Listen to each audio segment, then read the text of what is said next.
More on this, how have you been first handled pandemic? You are a big used car set. See, if you'll ask me, post-COVID, we've taken the first COVID wave. The year after that, we took almost about 32. As a global chip shortage that has hit automakers majorly, and it is not just new auto sales, but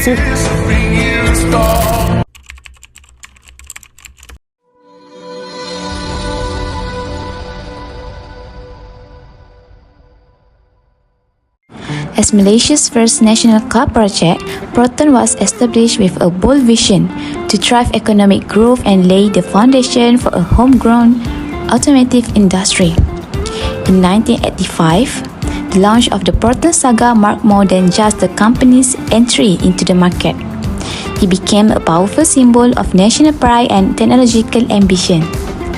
Over the years, Proton evolved from assembling vehicles to becoming a full-fledged automaker, playing a pivotal role in Malaysian industrialization and contributing to the growth of the local engineering and manufacturing sectors.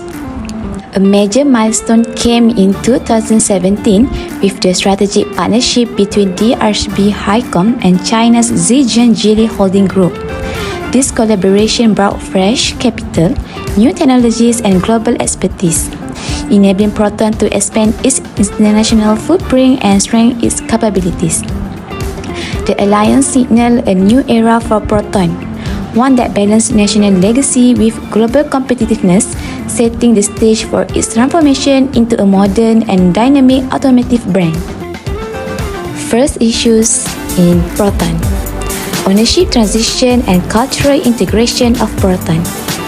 In 2017, Proton entered a major turning point when DRB Highcom sold nearly half its ownership to Geely, a prominent Chinese automotive giant. This strategic partnership was designed to breathe a new life into Proton's performance and competitiveness. However, with this transition came significant organizational development challenge, especially in aligning two vastly different corporate cultures. Proton, shaped by decades of Japanese collaboration, operated with a strict hierarchy, detailed processes, and cautious approach to change. In contrast, Geely introduced a fast-paced, performance-driven culture with flatter structure and aggressive expansion goals. This cultural clash sparked confusion and resistance within the workforce. Employees were challenged to adapt to unfamiliar work rhythm and leadership expectations. The appointment of Dr. Lee Chung-rong as CEO marked a shift towards top-down reform focusing on efficiency and KPIs. Although this change made strategic sense, they were met with skepticism by long-time Proton staff who were used to a more conservative leadership style. The lack of early engagement, coupled with limited communication, only deepened uncertainty and hindered a smooth transition. These cases highlight the importance of cultural sensitivity, leadership buy-in, and transparent change communication during major organizational transformation. And I'll be focusing on one of the most pressing issues faced by Proton: sustaining competitiveness amid the rapid changes brought by Industry 4.0. While Proton was working on internal transformation, it was also challenged by major global shifts. Industry 4.0 introduced new demands for the automotive sector, including automation, digital manufacturing, smart technology, and sustainability. One of the biggest pressures was the global shift toward electric vehicles, or EVs, and energy-efficient vehicles known as EEVs. They weren't just trends, they were becoming both a consumer expectation and a regulatory requirement. However, Proton was relatively slow to respond. It didn't have a clear EV roadmap or green technology strategy in place. This left it vulnerable at a time when other automakers were moving fast. For example, Proton maintained its lead in the Malaysian market with affordable, compact, and fuel-efficient models. Japanese competitors like Toyota and Honda were introducing hybrid and fully electric vehicles equipped with smart features, clean energy systems, and high-tech connectivity. In contrast, Proton's lineup remained mostly conventional, revealing a noticeable gap in both innovation and long-term product planning. The challenge didn't stop there. Proton's position was made more difficult by global economic shifts.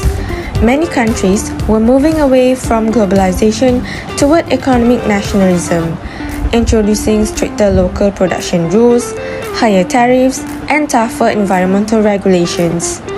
For Proton, this created significant barriers to expansion in foreign markets, especially without strong digital systems or sustainable R&D capabilities to support global competitiveness. To better understand this, we can apply the VUCA model by Wong, which stands for volatility, uncertainty, complexity, and ambiguity. Volatility came from rapid shifts in consumer demand, especially for EVs and SUVs. Uncertainty resulted from the lack of reliable market data to guide strategic decisions. Complexity was driven by overlapping regulations and fragmented tech standards. And ambiguity came from the unclear timeline and direction for transitioning to green technologies. In short, Proton's challenges required more than new car models.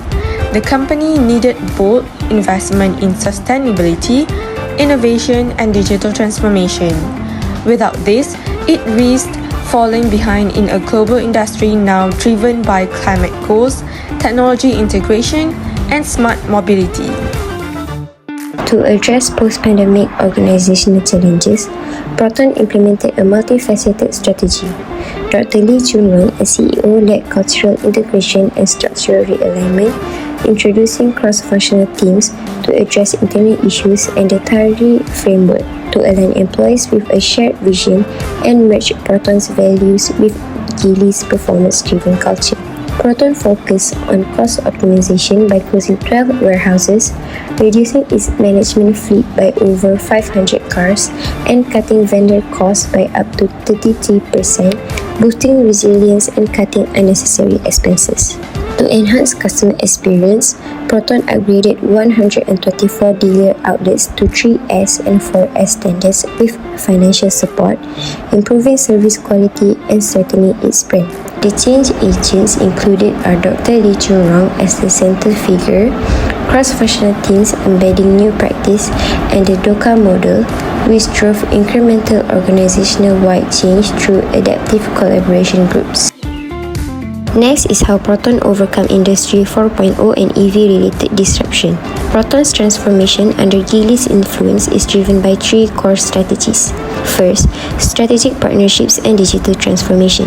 Geely's 49.9% stake in 2017 spurred a 10-year roadmap targeting 400,000 units by 2027. Proton invested 3.3 billion ringgit in automotive high-tech value, projecting 32 billion ringgit in investments and 160,000 jobs over the next decade, while integrating IoT, cloud, and 5G into operations. Second, the electrification roadmap. Proton launched its MHEV and BEV strategy in 2023, debuting the EMAS sub-brand in 2024, and expanding R&D facilities in China to develop EV tech. Lastly, organizational agility.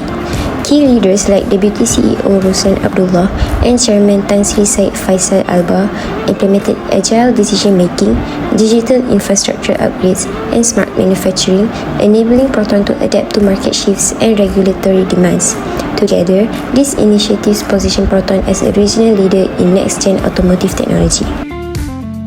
Effectiveness of action taken by Proton after Geely acquired a 49.9% stake in the company back in 2017. The first and most significant action taken was overcoming cultural integration and structural realignment. This marked a major turning point for Proton as it involved uniting two very different organization cultures. Geely fast-paced and performance-driven style, and Proton more traditional structured approach. Despite the different, Proton managed to reduce resistance and successfully align both internal culture through careful planning and change management. There were three main interventions implemented to support this transformation. First, leadership overhaul and cross-functional team.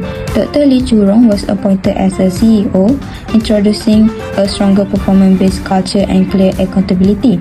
Cross-functional teams were formed, guided by the TARI value to promote collaboration and faster decision-making. Second, cost optimization and operational restructuring. Proton reduced its product range, cut down operational costs, and shut down underperforming facilities. These changes were tough. They restored operational efficiency and shifted the company towards a leaner, more agile structure. Third, dealer network enhancement. To improve customer service and brand consistency, Proton raised its standard by enforcing 3S and 4S requirement for dealer. Support was provided to help dealer meet this standard, resulting in a more consistent brand experience across outlets. Was the change process successful? Yes. The action taken helped realign the company, improve internal performance, and foster a more unified organization culture. Recommendation for improvement: Proton should extend cross-functional involvement to all levels of staff and conduct regular cultural audit and open forum to monitor long-term effectiveness. Proton post-acquisition action were effective strategy and aligned with the sound organization development practice. Next, effectiveness of the action taken by Proton during its transformation process. Proton's overall change journey shows that it took a strong and strategic approach to organizational development, especially as the company responded to Industry 4.0 and the growing demand for electric vehicles. We can see this in the actual results. Proton achieved a 13% increase in domestic sales by early 2025, and their market share stabilized between 70% and 90%. So, was the change successful? Yes, Proton made a big move like launching a full electric vehicle roadmap, modernizing their manufacturing with smart technologies like Internet of Things and 5G, and building a strong partnership with companies like Geely and Huawei. One big achievement was the release of the E-MAS7, which received over 4,500 bookings not long after launch. This effort shows that the company was able to adapt to global trends and shift its internet operation to match. In terms of the integration, they were not just quick fix, they were clearly well planned and connected to long-term goals. First, the partnership with Geely gave them more than just financial support. It created a shared vision, and investment like the Automotive High-Tech Valley helped show their commitment to growth and innovation. Second, their decisions were based on a real data. For example, the development of the E-MAS series and the adoption of Smart Factory Touch were based on proper diagnostic and market needs, not just assumption. Third, their leadership played a key role. The Deputy CEO and Chairman were both active in the process and helped push things forward, like setting up the new R&D center in China for electric vehicle development. Next, a recommendation for improvement. One suggestion is to have a regular feedback system like listening session to better understand how employees are handling the changes. Another is to assess readiness before launching a new changes so that they can spot any gaps early. And finally, giving more change responsibility to middle managers could help build a more adaptable company culture overall. So, overall, Proton's change process has been a success, but there are still ways to make sure it stays on track and continues to improve. As a conclusion, Proton's transition highlights resilience and agility in cultural integration, structural transformation, and technical progress.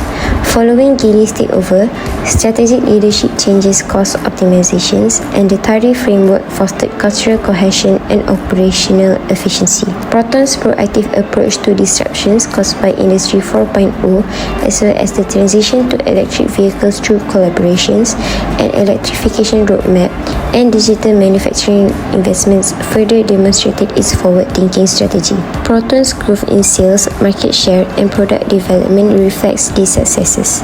To sustain momentum, Proton must strengthen stakeholder engagement, encourage employee participation in transformation efforts, and regularly assess readiness for future disruptions.